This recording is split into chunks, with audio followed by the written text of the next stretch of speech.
चाहे जितना दुख पड़े प्यारे, किसी से मत कहो, किसी से मत, चुपचाप मौन होके सह जाओ। तुम्हारा स्वामी विधान करके तुम्हें दुख भेजा है तो बहुत बड़ा उसमें कोई सुख है। वो मंगल भवन है, तुम्हारा मंगल होने नहीं दे सकता। दिखाई दे सकता है कि अब अमंगल हो गया हमारा, अमुक अमुक अमुक, कुछ नहीं। धैर्य पूर्वक अपने मार्ग में सीधे चलते रहो। उसका विधान आया है, वो दुखद हो या सुखद, सुखद है तो हर्षित मत हो, दुखद है तो शोकित मत हो, आगे बढ़ो। ये तुम्हारे सुकृत चल रहे हैं इसलिए है, और जिस दिन दुष्कृत का फल आएगा उस दिन भक्ति करते हुए भी कदम रखना मुश्किल हो जाएगा, पग पग पर तुम्हें दुख मिलेगा। इस सिद्धांत को समझ लीजिए तो कभी आप निराश नहीं होंगे, शूरवीर होकर आगे बढ़ते रहेंगे। जो हमारी भक्ति ये नई फसल है, और इस फसल की जो आनंद वृत्ति है वो भगवदानंद है, ज्ञानानंद है, अखंडानंद है, प्रेमानंद है। वो ये भोगानंद नहीं है, विषयानंद नहीं कि भगवान की बड़ी कृपा जो चाहो वो भोग मिल गए। ये सुकृतों के फल है। ये सुकृत और दुष्कृत दोनों को यही नष्ट कर दो और निकल चलो भगवान की परम धाम में, जहां नित्य सेवा सुख का आनंद सहचरियां ले रही है। मौन, अपने विषय में न सुख की बात करे न दुख की। मौन, बात करे तो प्रभु की करे, नहीं तो मौन। मान लीजिए अगर ये मौन आप धारण कर लेंगे तो निकल जाएंगे माया से, नहीं तो किसी की निंदा कर देंगे, किसी का ऐसा कटु वचन बोल देंगे, परुख वचन बोल देंगे, भजन छीण हो जाएगा, भजन करने की वृत्ति नष्ट हो जाएगी। सैकड़ों लोगों के प्रश्न है कि पहले भजन अच्छा होता था अब नहीं होता।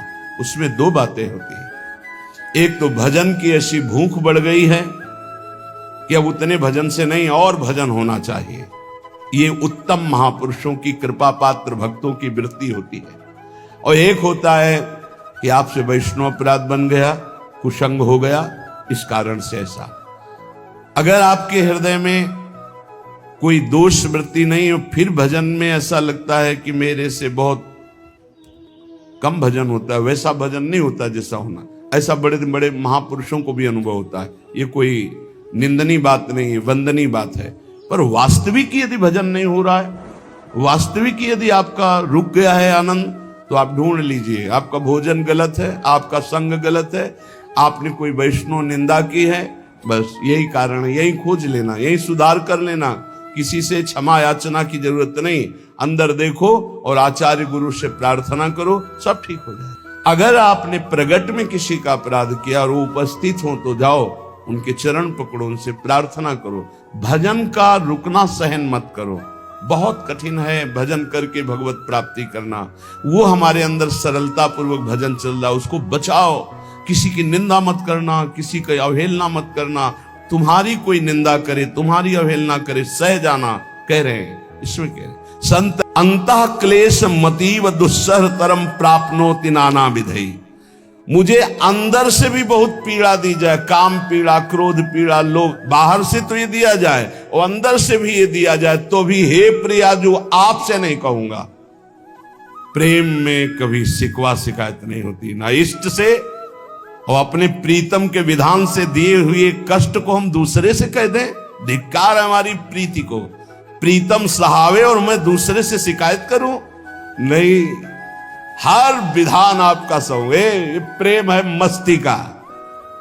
ये लज्जू पंजू ऐसे काम नहीं है इनके।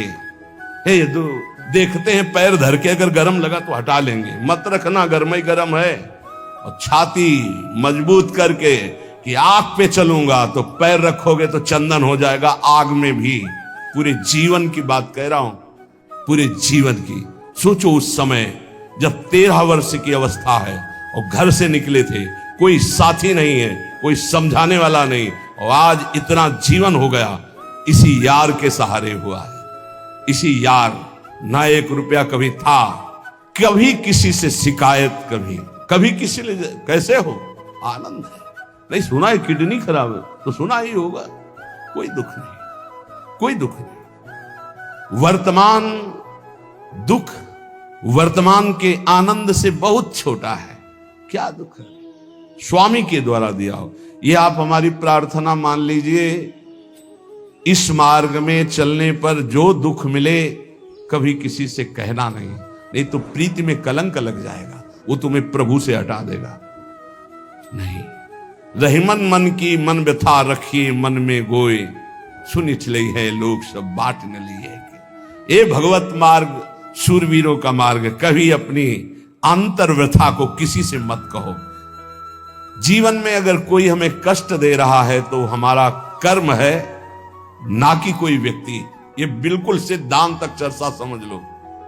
वही व्यक्ति जो मुझे द्वेष करता, वही व्यक्ति जो मुझे कष्ट और दंड देता, वही व्यक्ति प्रणाम करके छाती से लगाकर आंसुओं की धारा से अभिषिक्त किया, तो वो व्यक्ति था या कर्म? जब कर्म भोग हो गया तो वही हृदय से लगा के अश्रुधारा से क्षमा कीजिए, बहुत ऐसा नहीं नहीं, आप तो बड़ी कृपा की।